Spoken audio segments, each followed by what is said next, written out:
प्रणाम। मेरा प्रश्न है कि सत्पुरुष के भाव को उपलब्ध होना क्या है? देखो, सत्पुरुष के भाव को यानी आत्मस्थिति को उपलब्ध होना। सत्पुरुष आत्म भाव को उपलब्ध होना और वो ब्राह्मी स्थिति तक पहुंचना। तो ब्राह्मी स्थिति में जो हो रहा है उसको उपलब्ध हो जाना, वही सत्पुरुष के भाव को उपलब्ध हो जाना। भाव यहां पर एक मतलब शब्द लिया गया है कि सत्पुरुष के भाव क्या होते हैं, यानी उनका मोटिव क्या है इस अर्थ में, और उनका स्वरूप कैसा है इस अर्थ में। यानी यहां पर सिर्फ भाव भाव नहीं है, वो भाव वाली बात नहीं है। यहां भाव यानी वो क्या सोचते हैं, वो क्या करते हैं, वो क्या करना चाहते हैं,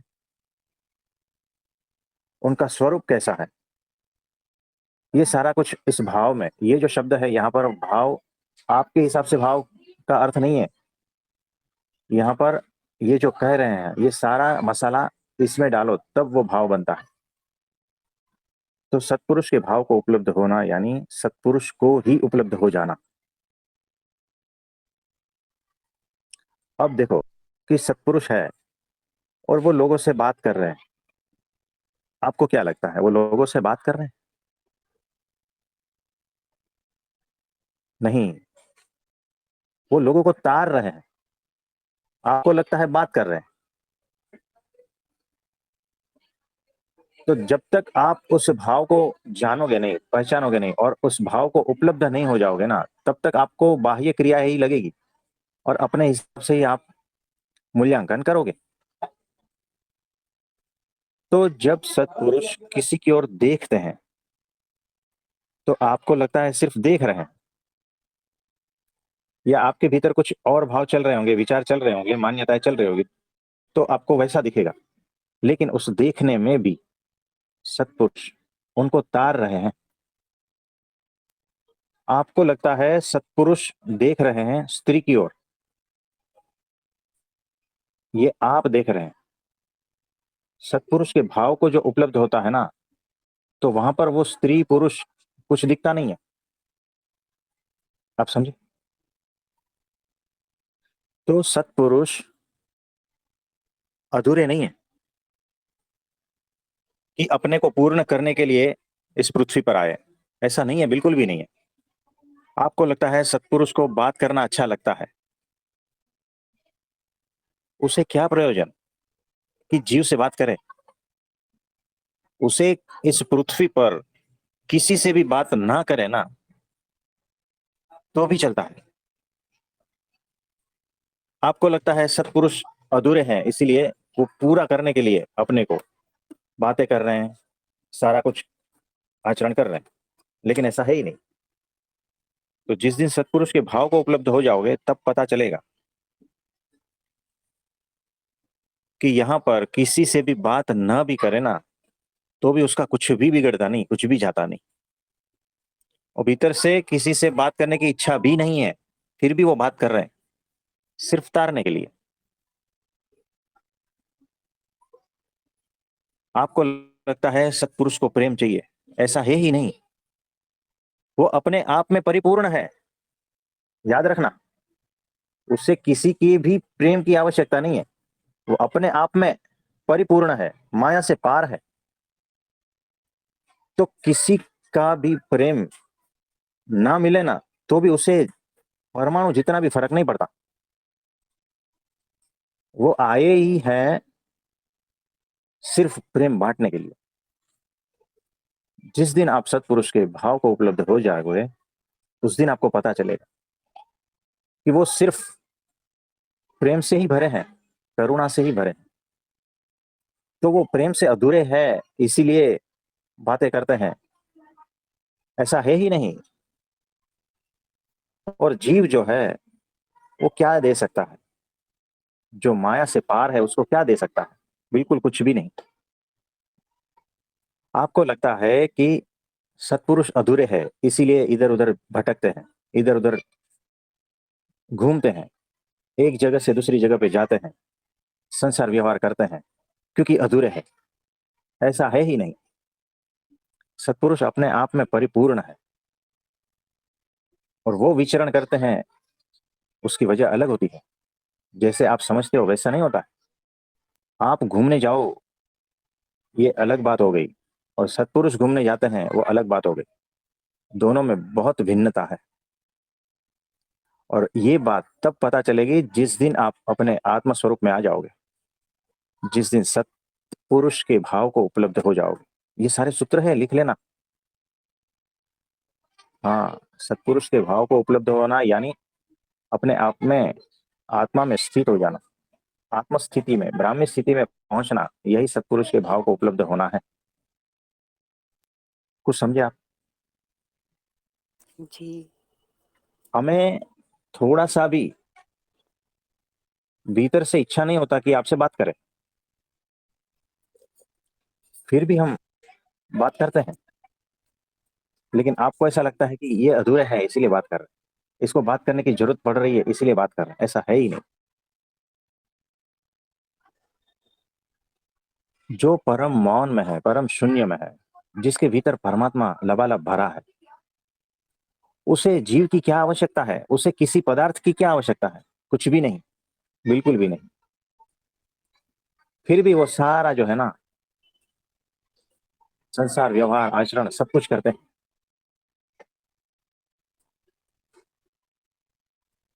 और इसीलिए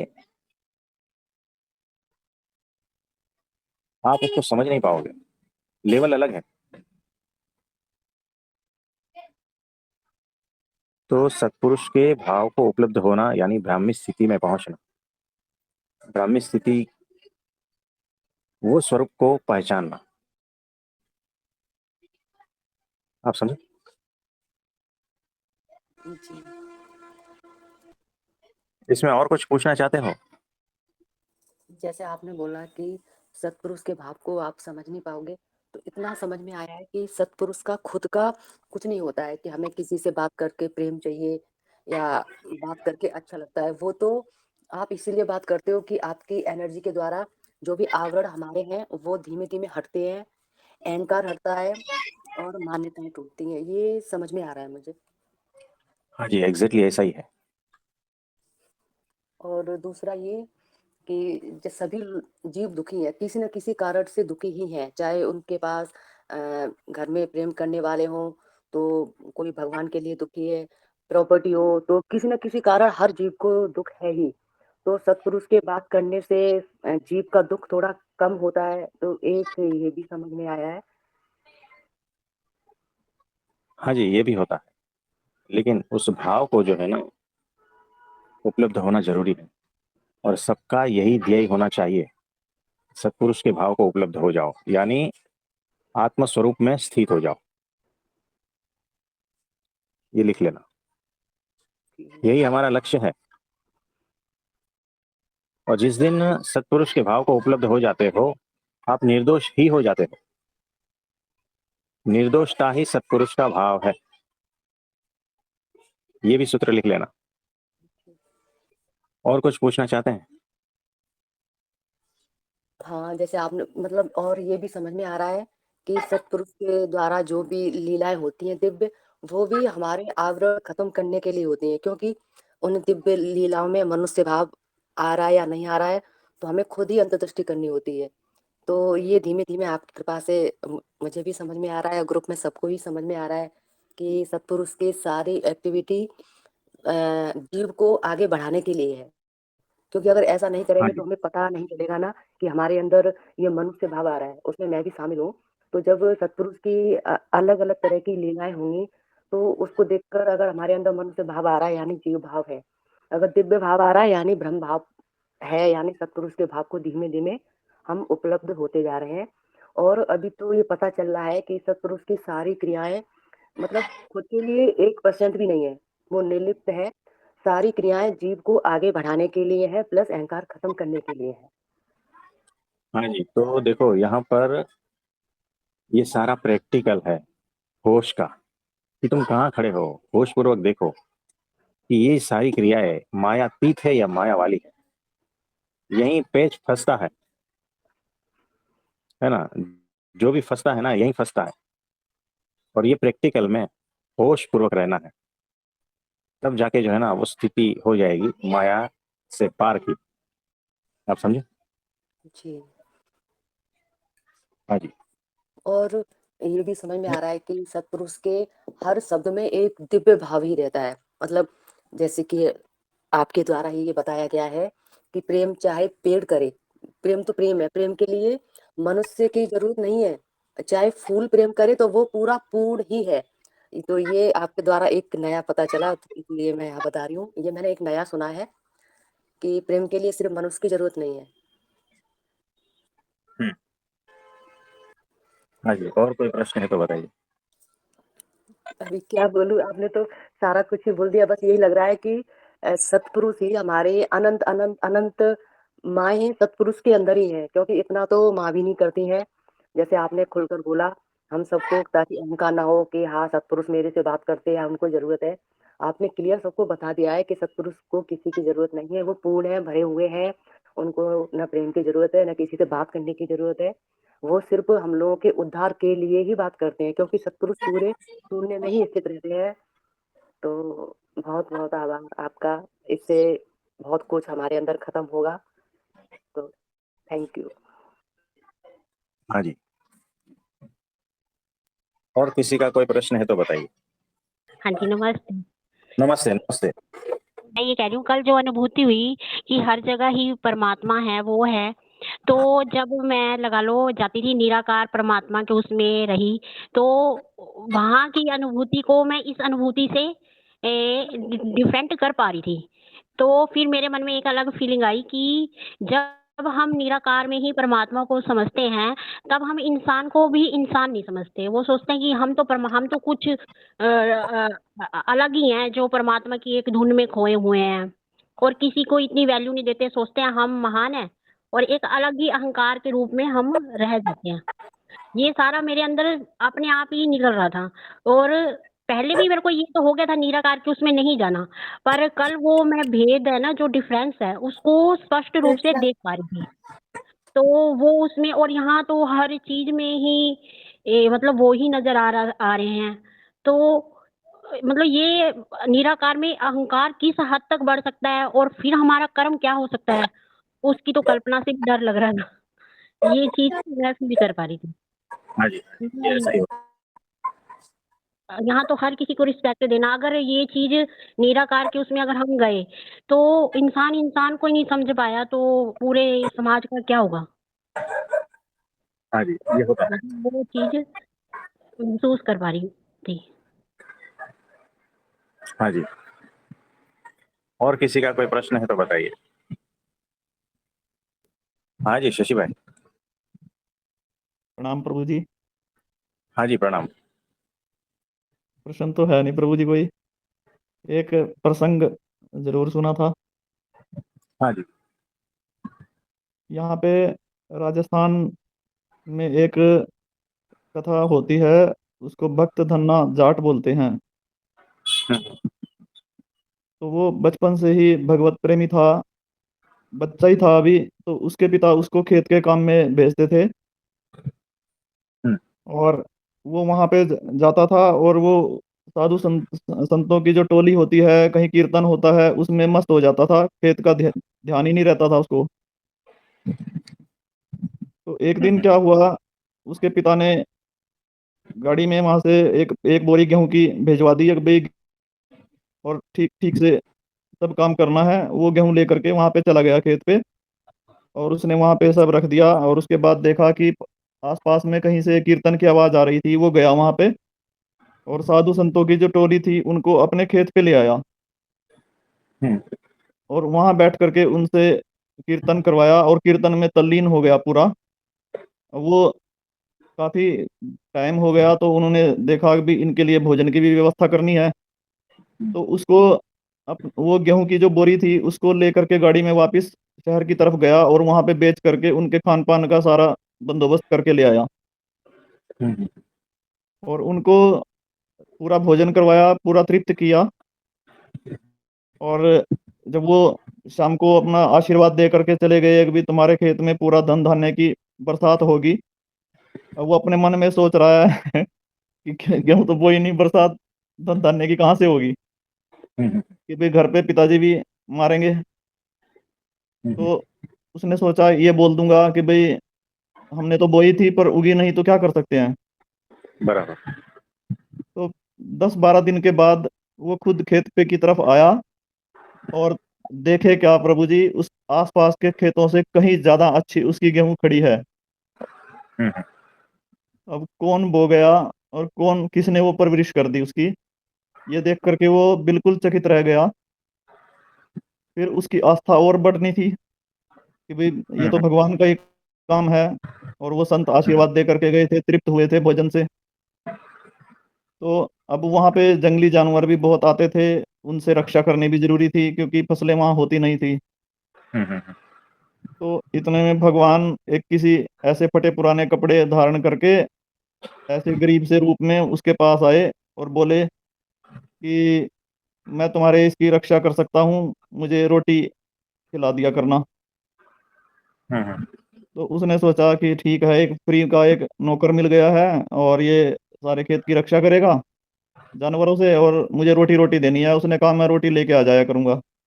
हम्म, तो वो रोटी लेकर के आता था और उनको खिलाता था और उसके बाद वो चला जाता था।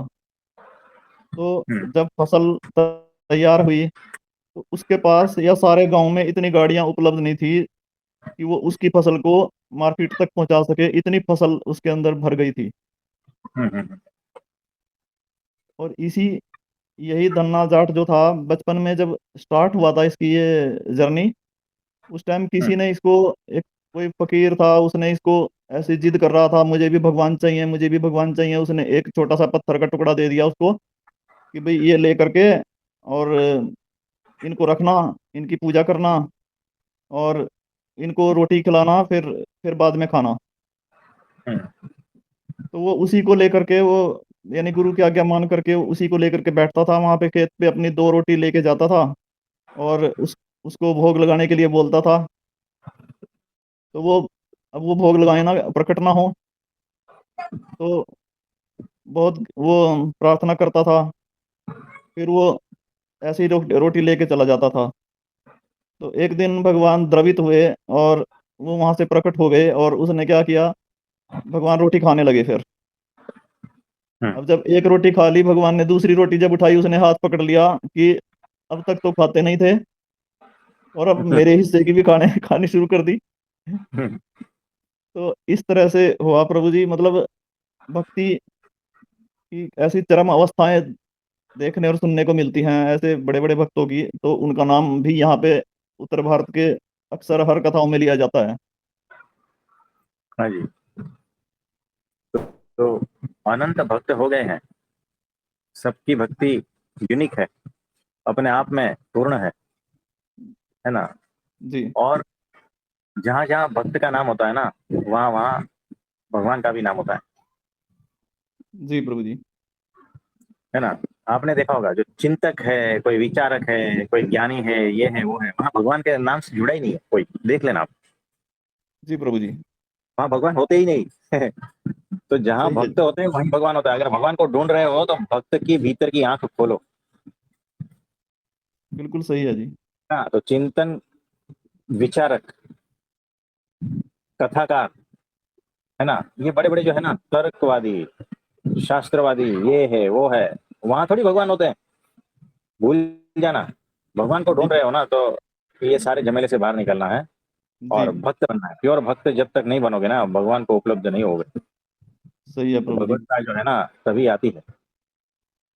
ये ऐसा है, सीधी सीधी हमारे पूरा इतिहास बता रहा है। जहां जी। जहां भक्त है वहीं भगवान है। जी तो प्रभु जी। जो फिलोसोफर है वहां भगवान नहीं है। जो तत्व चिंतक है, भगवान नहीं है। जो विचारक है, भगवान नहीं है। जो बुद्धिवादी है, भगवान नहीं है। जो साइंटिस्ट है, भगवान नहीं है। जी। तो सीधा सीधा मैसेज है, भगवान को चाहते हो, भगवान को ढूंढ रहे हो, भक्त बन जाओ, बात खत्म। प्रकट हो जाएंगे, जी। है ना। पहले बाहर फिर भीतर। जी इतनी प्रभु जी। सिंपल, तो बड़े अद्भुत तरीके से आपने बता दिया। और किसी का कोई प्रश्न है तो बताइए। प्रभु जी प्रणाम। हाँ जी, बोलिए। प्रभु जी बहुत पहले आपने एक सूत्र दिया था हम सबको, उसे मिलते ही कोई सीमा नहीं रहती और कोई भी अनुभव घटित नहीं होता। और प्रभु जी आपने हम सब पर इतनी कृपा करी है ना कि आनंद का महासागर हम सबके हृदय में हिलोरे लेता है। और अनुभव घटित हो भी तो कहाँ से हो प्रभु जी, जब आप उसी रूप मैं स्वयं का चेहरा कैसे देखूं प्रभु जी। थैंक यू प्रभु जी, थैंक यू फॉर एवरीथिंग। हाँ जी, करता हरता एकमात्र परमात्मा है और कोई नहीं है। और किसी का कोई प्रश्न है तो बताइए। प्रभु जी, प्रभु जी, हाँ करता जी, हरता तो एक परमात्मा है, हाँ बराबर। ये भी बात सही है। पर आपके मिलने से हम्म, सबकी लॉटरी लग गई है और सब पर आनंद की बारिश हो रही है। कभी इमोशंस के रूप में, कभी किस तरह से भावुक होकर हर किसी को आनंदमय कर रहे हो। आप बहुत अच्छे हो। राज बताओ इसके बारे में। हमने अपने गुरु को रखा है और कुछ नहीं रखा है। हमने जीवन में भगवान को रखा है और कुछ नहीं रखा है। तो इसलिए करता हरता जो है ना, हमारे गुरु और भगवान है और कोई नहीं है यहाँ पर। और यही राज है। आप भी रखो, आप भी भगवान और गुरु को रखो। आप समझे? हाँ जी, हाँ जी, हाँ जी। आपको सामने रखकर ही हम हर कर्म करते हैं। तो भगवान को हमारे सामने रखना है और हमारे गुरु को सामने रखना है। हाँ जी, हम अपने गुरु जी को और परमात्मा जी को अपने सामने रखकर हर कर्म करते हैं। तो बहुत ही आनंद की वर्षा हो रही है। सुनीता बहन सही कह रहे हैं। हाँ जी, हाँ जी।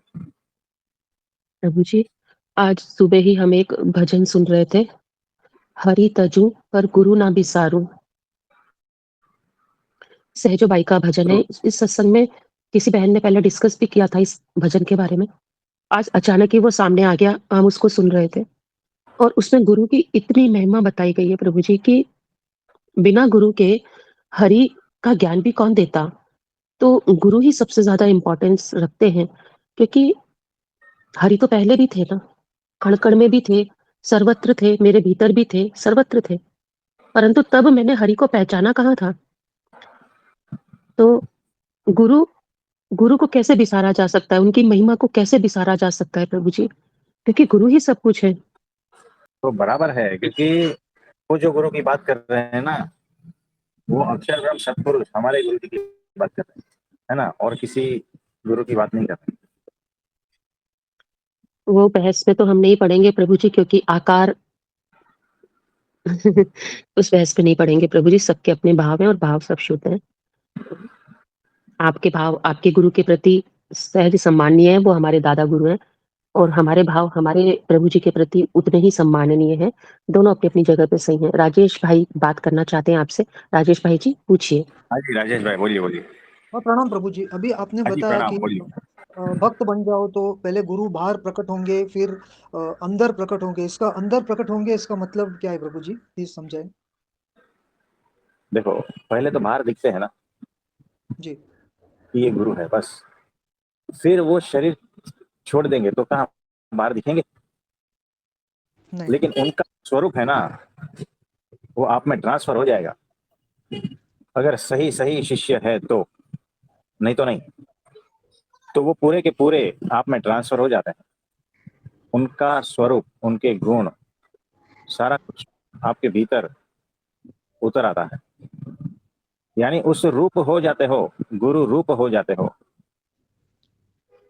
तो यहाँ शुरुआत में तो बाह्य शरीर की आवश्यकता है। उसके बाद में जो है ना, बाह्य शरीर तो कितनी देर, है ना। तो भीतर ही जो है गुरु अपने शिष्य के भीतर खुद को प्रकट कर देता है। लेकिन शिष्य वैसा होता है तो आप समझे? जी यानी वो गुरु रूप हो जाते हो, ऐसा है। तो लक्षण, गुण धर्म और सारा कुछ जो है उस प्रकार का ही हो जाता है शिष्य का, अपने गुरु जैसा। तो इसको कहते हैं भीतर प्रकट हो जाना। जी हाँ जी। तो आपके लिए हम प्रार्थना करते हैं, और यहाँ जो भी सब है वो सब भी आपके लिए प्रार्थना करते हैं, आपके माता जी के लिए भी प्रार्थना करते हैं कि आपका शुभ हो, मंगल हो, सब तरह से अच्छा हो, है ना। सभी यहाँ पर आपके और माता जी के लिए प्रार्थना करते हैं। जी प्रभु। हाँ जी। और किसी का कोई प्रश्न है तो बताइए। प्रभु जी, ये लक्ष्य तो सबसे महान और बड़ा हो गया, कौन सा वाला? जो भी आपने बताया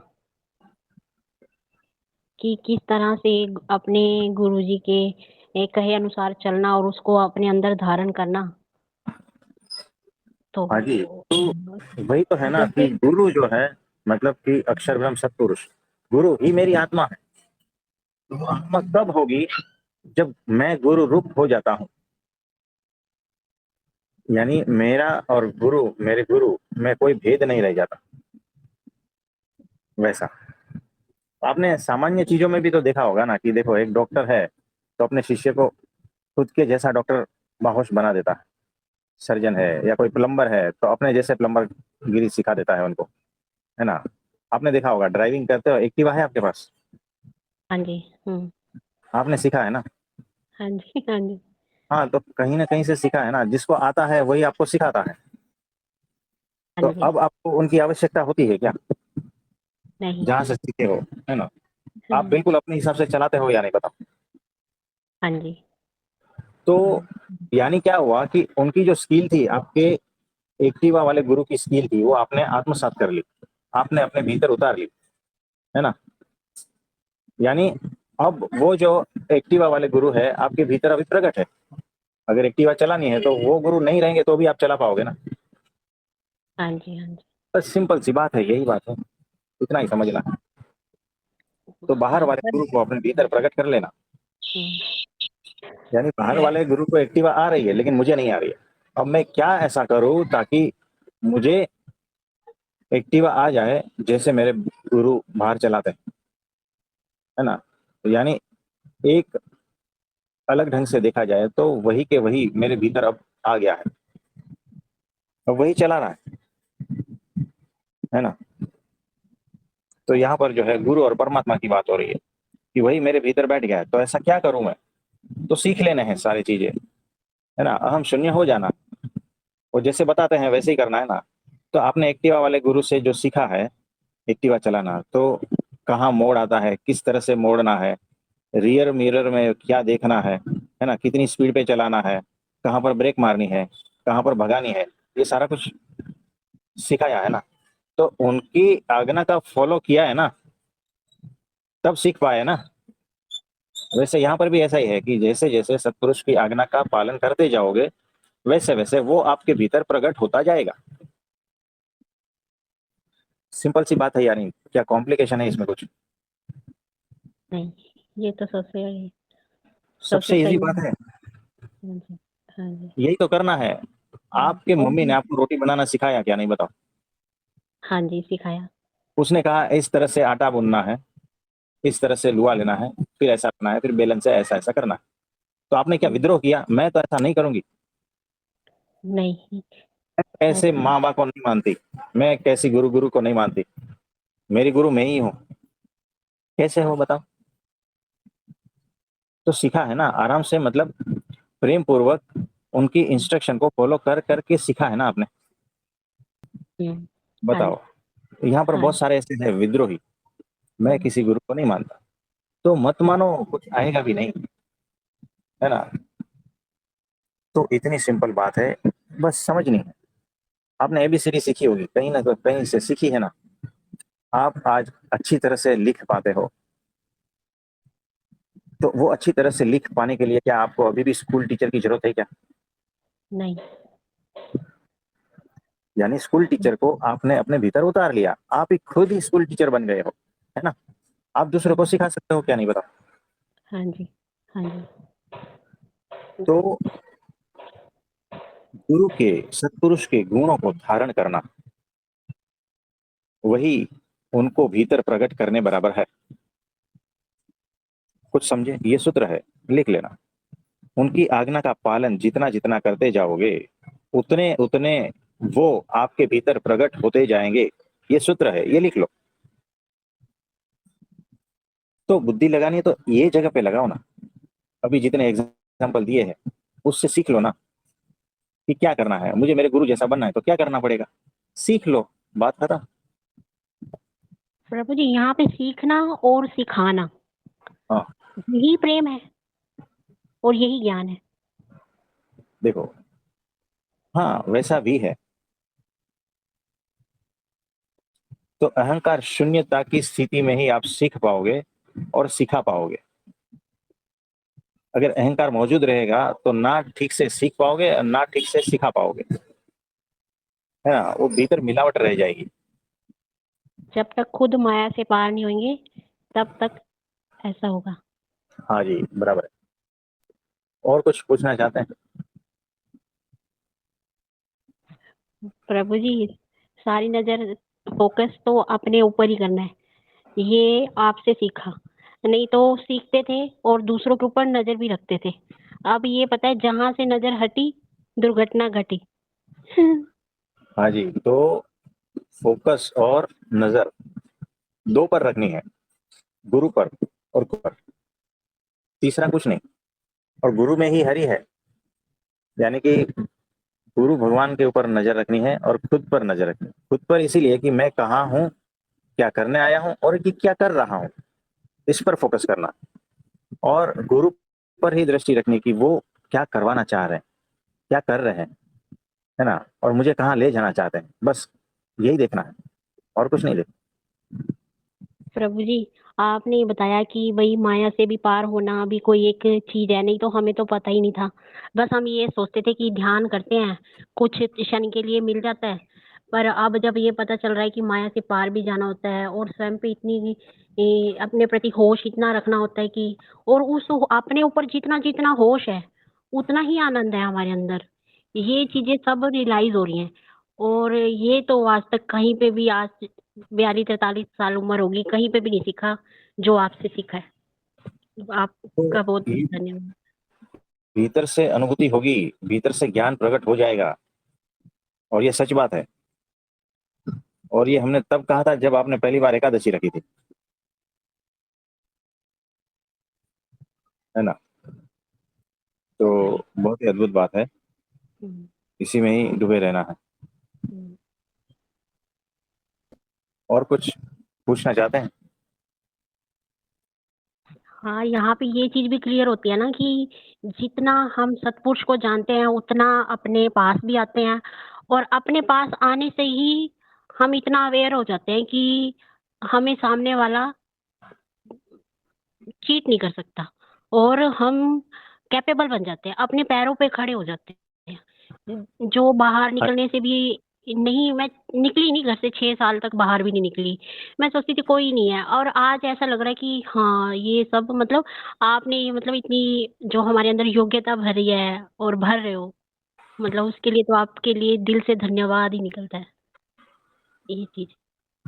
हाँ जी, और अभी और कर रहे हैं, जब करते जाते हैं पता चलता है अभी भी और खालीपन है, इसको और भरना है, और भरना है। मतलब एक लक्ष्य मिल गया है कि जीवन में कुछ हमारे पास भी लक्ष्य है, और बाकी सब लक्ष्य व्यर्थ लगते हैं, ये भी मतलब ऐसा भी हाँ जी, दिख रहा है। हाँ, हाँ ये जी, चीज। हाँ जी। और किसी का कोई प्रश्न है तो बताइए। प्रणाम प्रभु जी। ये जो हाँ जी, प्रणाम, बोलिए बोलिए। प्रमुख स्वामी महाराज का एक उन्होंने कोई बुक लिखा है उन्होंने, उनके ऊपर hmm, eternal virtues spiritual attributes of Pramukh Swami महाराज।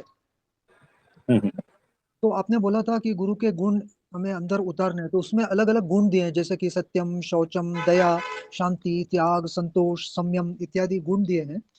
हाँ जी, तो वो क्या गुण हम लोगों को एक एक गुण उसके ऊपर चिंतन मनन करना है और अंदर उतारना है, कैसे होता है ये प्रभु जी?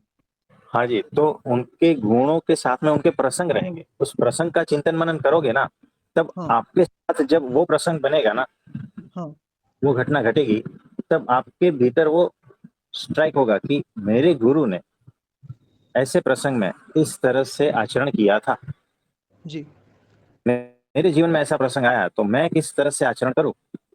जी तो वो आइडियल आपके सामने है, जी गुरु आपके सामने है, उनका चरित्र आपके सामने है, उनका आचरण आपके सामने है, उनके गुण आपके सामने है।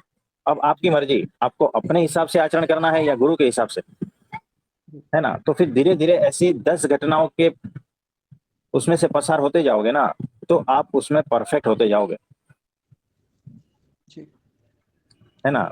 तो एक गुण आत्मसात हो जाएगा और गुरु का आशीर्वाद है, इसीलिए जल्द से जल्द होगा। नहीं तो एक गुण को आत्मसात करने के लिए अनंत जन्म लगते हैं, भीतर जी से एक दुर्गुण को, एक दोष को हटाने के लिए भी अनंत जन्म लगते हैं। लेकिन यहाँ पर जो है ना, प्रगट सत्पुरुष है, इसीलिए आप अगर चाहो तो इसी जन्म में आपके सारे दुर्गुण, सारे दोष हट जाएंगे और गुणों से पूर्ण रूप से भरते जाओगे। आपके गुरु आपके भीतर उतरते जाएंगे।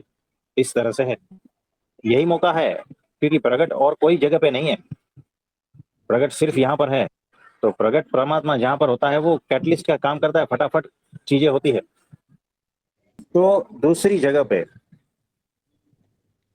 यानी जहां पर भगवान प्रकट नहीं है, ऐसे गुरुओं के पास जो कार्य एक कल्प में होता है, यानी करोड़ जन्म में होता है, वो कार्य प्रकट भगवान के पास में 1 घंटे में होता है। ये कंपैरिजन है, याद रखना। जी तो ये मौका है, बड़ा मौका है, हाथ से छूट जाए उससे पहले पकड़ लेना, जी है ना। और इस बात को जिसने समझ लिया ना, वो निहाल हो गया, तर गया। बात बड़ी सूक्ष्म है, तो मोटी बुद्धि में नहीं बैठेगी, आप समझे। जी